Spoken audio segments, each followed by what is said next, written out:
Okay, so first, punta ka sa GCash account mo. Ayan. Tapos hanapin mo yung send money na option. Tapos magbabank transfer tayo. Ayan. Hanapin mo lang si Coins PH. Ayun. Tapos, type mo lang magkano yung gusto mong isend sa Coins PH mo. Ayan. Lagay natin yung ating account name, tapos account number.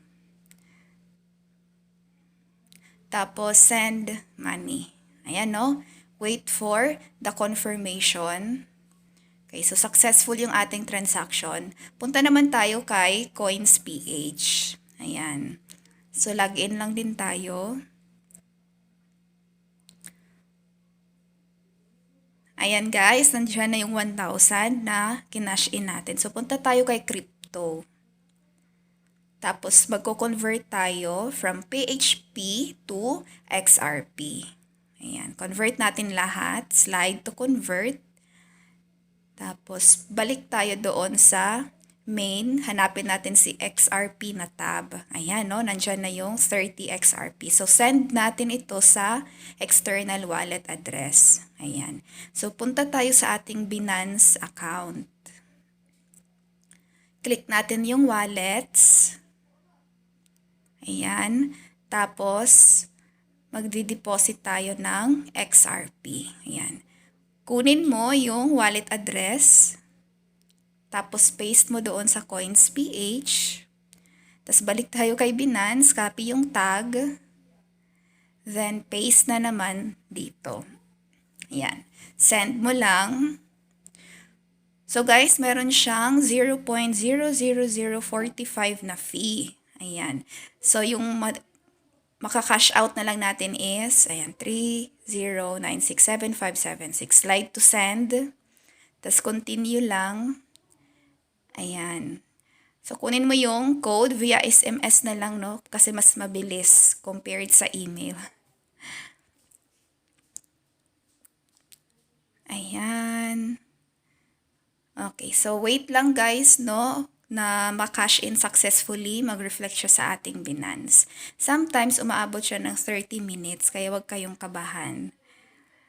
Tsaka sa mga nagtatanong bakit GCash, hindi na lang nag-P2P, kasi once doon na-scam ako sa P2P.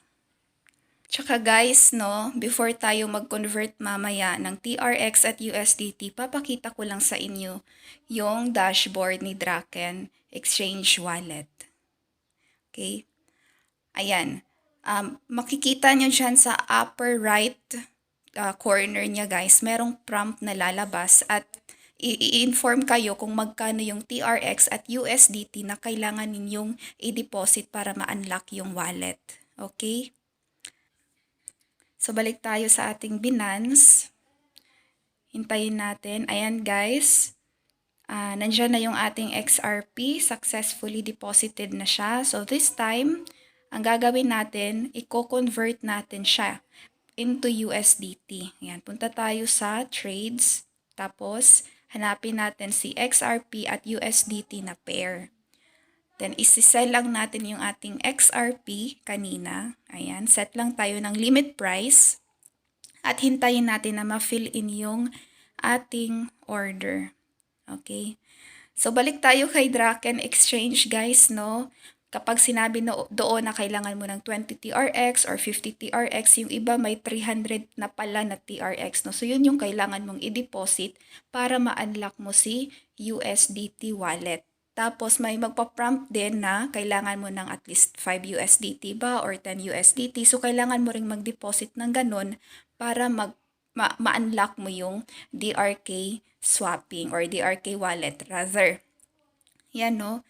Nagkakaroon na siya guys ng pagkakaiba-iba ng minimum deposit. Yun yung na-experience ko according sa mga nagtatanong sa akin through PM. Ayan, anyway, na okay na yung ating order. Ayan, na-convert na siya to USDT. So, take note lang kayo doon sa sinabi ko guys. I-check nyo muna kung magkano yung mga minimum na i-deposit. So ngayon guys, magdi-deposit ako ng USDT doon sa aking Draken Exchange wallet.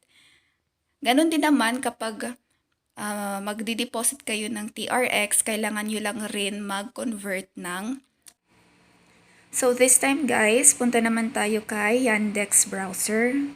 Pwede nyo po itong i-download sa Play Store. Ayan, search natin si Draken Exchange Wallet. Ito yung gagamitin natin kasi dito nakakapag-download tayo ng extension ni MetaMask. Ayan. So, pindutin natin guys yung tatlong dots sa baba. Ayan, tas i-desktop version natin. So, ito na yung dashboard ni Draken Exchange Wallet. Iko-connect natin si MetaMask dito. Tapos, take note ha, may lalabas na prompts. So, hindi ko alam kung magkano na yung mga minimum kasi pabago-bago siya. So, login lang tayo kay MetaMask para ma-connect. Ayan, no? Okay, next. Connect. Sign. Yan. So, this time guys, gagawa tayo ng network. So, punta tayo sa settings. Merong network dyan. Tapos, custom RPC. Yan. Tapos, lagay mo lang yung details. Nasa description ko na yung details para di na kayo maghanap sa internet. So, ito yung gamitin nyo overall ha. Hindi siya pwedeng mabago. Kung sa negosyo pa na, negotiable na to. Yan, chain ID 66, DRK yung ating symbol. So, dito tayo na DRK chain magdi-deposit mamaya ng DRK token. Yan, save mo lang. At ayun, meron na tayong DRK chain network. Okay? So, balik tayo kay Draken Exchange Wallet. Iko-connect na naman natin si MetaMask. But this time with our DRK chain network.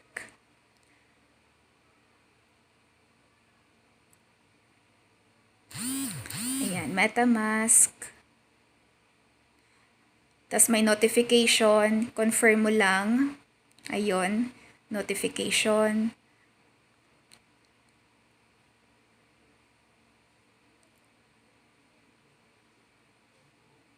Balik tayo kay DRK wallet. Okay, refresh nyo yun na lang ito guys. Kailangan talaga to ng patience. Refresh lang or hintay-hintay lang. Pero I suggest refresh nyo na lang.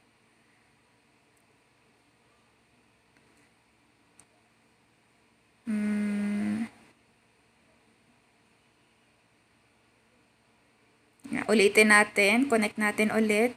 Ayun, may notification. Ayan. Connect natin ulit siya. Balik tayo kay Draken Wallet. O, ayun guys, may lumabas na na-deposit. Withdraw at history. So, ayan guys. Mag-deposit tayo ng USDT. Ayan. Copy natin yung address. Tapos balik tayo kay Binance. Ayan. Ipipaste natin dito yung address natin. TRC20 siya. Amount. So, meron siyang transaction fee na 1 USDT. So, withdraw lang natin. And confirm. Tapos, lagay natin yung codes, yung sa cellphone at saka sa email address natin.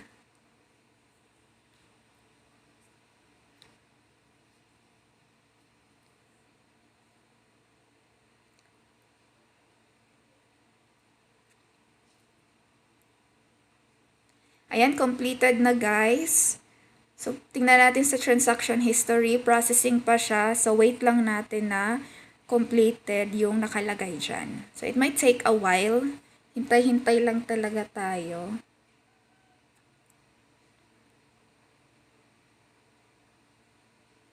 Ayan, refresh. Okay, so completed na siya. Balik tayo kay Draken. Ayan, check natin kung successful ba siya. So, i-refresh natin siya. Connect ulit natin kay MetaMask. Ayan. So, ayun guys, no? Depositing na siya. And successful yung transaction. So, refresh lang or hintay-hintay lang. Yung iba nga, umaabot ng 2 hours hanggang 5 hours, no, before pumasok. Lalo na kahapon, ang daming transactions. Kaya hindi natin hawak minsan, guys, yung duration, no, ng transaction. So, andun na, successful na. Punta tayo kay trade. Ayan. Isa-swap natin yung ating USDT with DRK. Ayan. Swap lang natin. Confirm swap. Okay, so balik tayo kay DRK wallet. Ayan. So, nandun na nga yung ating transaction. So, i-withdraw natin.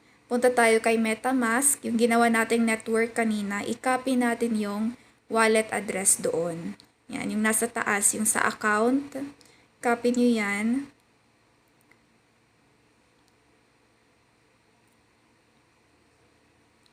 Tsaka make sure naka-DRK chain talaga ha.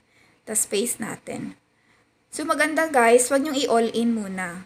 So let's say 30 lang muna yung i-cash in ko doon. Ayan. Kasi pag nag-fail, at least hindi masyadong masakit. Ano, successful kaya? Check natin muna. Punta tayo kay MetaMask.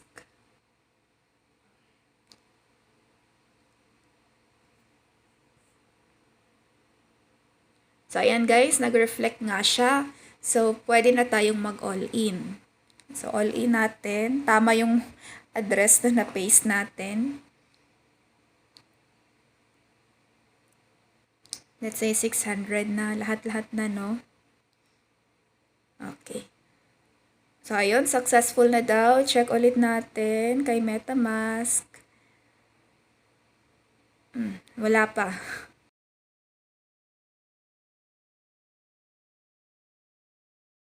Ayun, no? Pumasok na nga. So, hintay-hintay lang talaga. So, ayan guys. Ganun lang. And then, sa pagde-deposit ng TRX, ganun din yung process, no? Same with the USDT. So, check nyo lang talaga yung prompts na lalabas. So, this time, pwede nyo nang i-access si Benimon. Ayan. Mag-login kayo sa inyong Benimon account.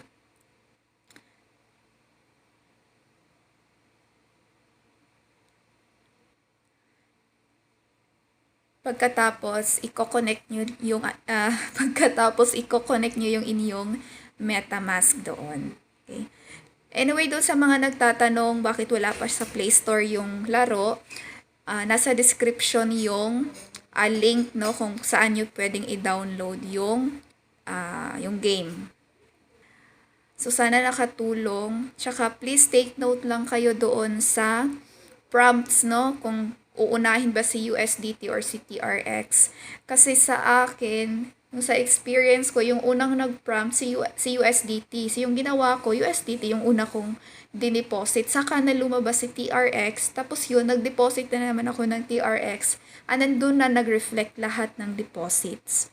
And then, when it comes sa tagal ng pag-cash in, yung kapag cash in, yung pag-reflect ng amount, hindi ko na rin po yun hawak kasi depende talaga din yun sa system, no? Lalo na pag maraming gumagawa ng transaction sa kanilang system, talagang matatagalan.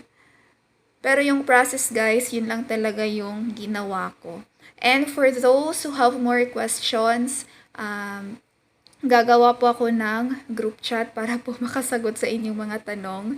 So, nasa baba po yung group chat. Group na lang po sa Facebook, no, para masagot yung mga tanong nyo. So, thank you so much sa panonood at sana nakatulong. At saka doon po sa mga nag-PM, ayun, nasagot ko na rin naman lahat ng mga katanungan ninyo. So, thank you so much and pagpasensyahan nyo na hindi ko na-highlight sa isang video na kailangan muna USDT, kailangan muna ng TRX. Kasi sa mga comments naman, tsaka sa mga kakilala ko, iba-iba. May TRX, may USDT, tas may 50 TRX, may 20. Tas na-shock din ako kagabi, meron na namang 300 TRX daw na minimum. So, yun no, depende na lang talaga kung ano yung magpa-prompt. So, take note na lang talaga kayo doon, guys. This is the best I can give to everyone, especially sa mga baguhan. So, thank you so much, and that's it, guys, for this video. And, ano na lang, have a nice day.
Tayo sa ating Binance. Hintayin natin. Ayan, guys. Nandiyan na yung ating XRP. Successfully deposited na siya. So, this time, ang gagawin natin, i-convert natin siya into USDT. Ayan, punta tayo sa trades. Tapos, hanapin natin si XRP at USDT na pair. Then, isi-sell lang natin yung ating XRP kanina. Ayan, set lang tayo ng limit price. At hintayin natin na ma-fill in yung ating order. Okay? So, balik tayo kay Draken Exchange, guys, no? Kapag sinabi no, doon na kailangan mo ng 20 TRX or 50 TRX, yung iba may 300 na pala na TRX, no? So, yun yung kailangan mong i-deposit para ma-unlock mo si USDT wallet. Tapos, may magpa-prompt din na kailangan mo ng at least 5 USDT ba or 10 USDT. So, kailangan mo ring mag-deposit ng ganun para ma-unlock mo yung DRK swapping or DRK wallet rather. Yan, no? Nagkakaroon na siya, guys, ng pagkakaiba-iba ng minimum deposit. Yun yung na-experience ko according sa mga nagtatanong sa akin through PM. Ayan, anyway, na okay na yung ating order. Ayan, na-convert na siya to USDT. So, take note lang kayo doon sa sinabi ko, guys. I-check nyo muna kung magkano yung mga minimum na i-deposit. So, ngayon, guys, magdi-deposit ako ng USDT doon sa aking Draken Exchange wallet. Ganon din naman kapag magdi-deposit kayo ng TRX, kailangan nyo lang rin mag-convert ng TRX. Ayan, so punta tayo kay Draken Exchange Wallet. Okay, so pindutin natin yung 3 dots sa baba, tapos i-desktop version natin siya. Ayan. So, ganyan siya, guys, no? May lalabas dyan yung mga prompts. So, i-take note nyo yun. And then, i-connect natin yung ating MetaMask. Punta tayo sa extensions, MetaMask. Ayan. Login lang tayo.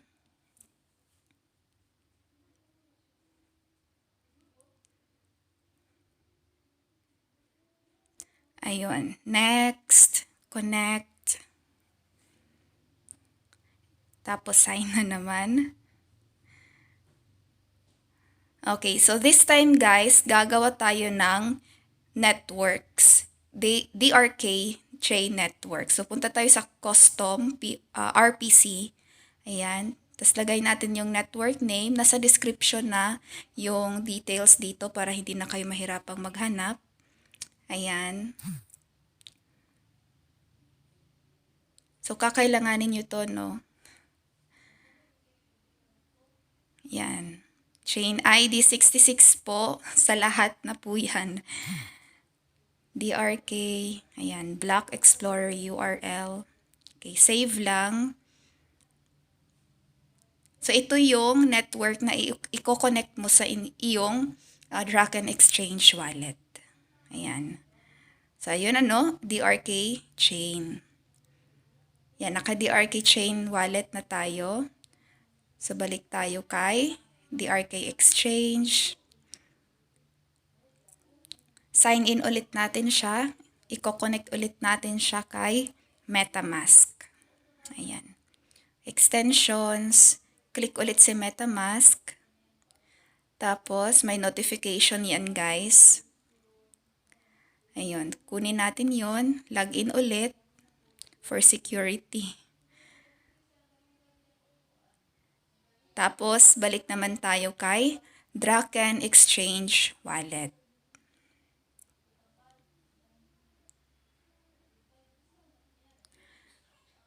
Yan. Tapos, i-refresh lang natin, guys, yung Draken Exchange Wallet. So, kailangan talaga dito ng patience. Yan. At kapag nagkakaroon ng delays, guys, sa system yan, nagkakaproblema, lalo na kapag maraming transactions na nangyayari. Kagaya na lang kahapon, ang daming failed transactions. Tapos yung iba rin, failed talaga, tapos hindi na nila nare-recover. So, medyo nakakatakot din, no? Ayan. So, lumabas na yung deposit, withdraw at transaction history. So, kapag ganyan, kailangan mo munang mag-deposit ng funds, no? So, depende sa prompt, guys, na lalabas. Kung USDT ba or TRX yung kailangan muna or DRK. Kasi paiba-iba sila. So, dito, tatry lang natin mag-deposit ng USDT. Ayan. Copy lang natin yung wallet address natin doon. Tapos paste natin dito. Yan. So, lagay lang natin yung codes through SMS at email.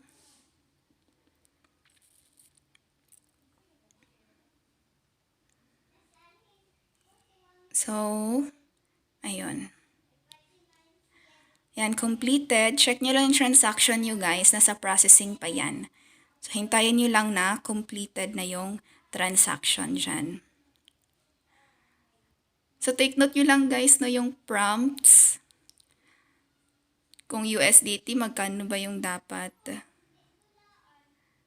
Kasi hindi pala siya pare-parehas. Ayan o, completed na. Balik tayo kay Draken Exchange. And then, punta tayo sa wallet. Connect ulit natin si MetaMask. Ayan. Ayun, no, depositing na siya. So, kahapon, nagka-problema. Yung iba umaabot ng 2 hours, 5 hours. Depende talaga siya sa dami ng transactions, guys. Yung sa akin, nagkataon lang talaga na mabilis. Yan. So, hintayin lang natin. Refresh nyo na lang din. Ayan, no?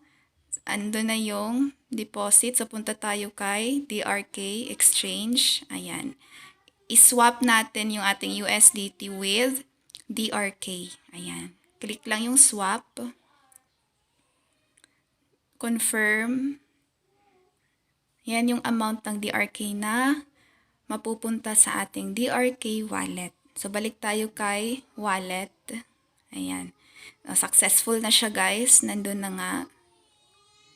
So, ngayon, i-withdraw natin siya. Isi-send natin sa ating MetaMask DRK Chain Network. Ayan. Copy natin yung ating address. Yung sa taas do, yung account 1. Ayan. Copy, tapos paste natin. Ako guys, nagta-trial muna ako. So, let's say 30 lang muna yung i-deposit ko. Ayan. Kapag successful siya, doon ako nag-all in. So, siguro, I suggest no, yan din yung gawin ninyo. Mag-trial muna kayo. So, balik naman tayo sa extensions. Ayan, check natin kay MetaMask no, kung talagang pumasok. So, ayun guys, pumasok nga siya. So, pwede na mag-all in. So, balik ulit tayo sa withdraw. Ayan, i-withdraw natin si DRK token. Paste natin yung address and then all in na natin yung amount. So, nasa 600 DRK siya. So, ayun, successful. Check ulit natin si MetaMask. Ayan guys, do, hintay-hintay lang talaga. So, ayun, no? Naging 3,103 na. Nag-reflect na siya. And that's it, guys. Sana mas malinaw na ito ngayon. So, yun lang. Hindi ko na-highlight sa isang video na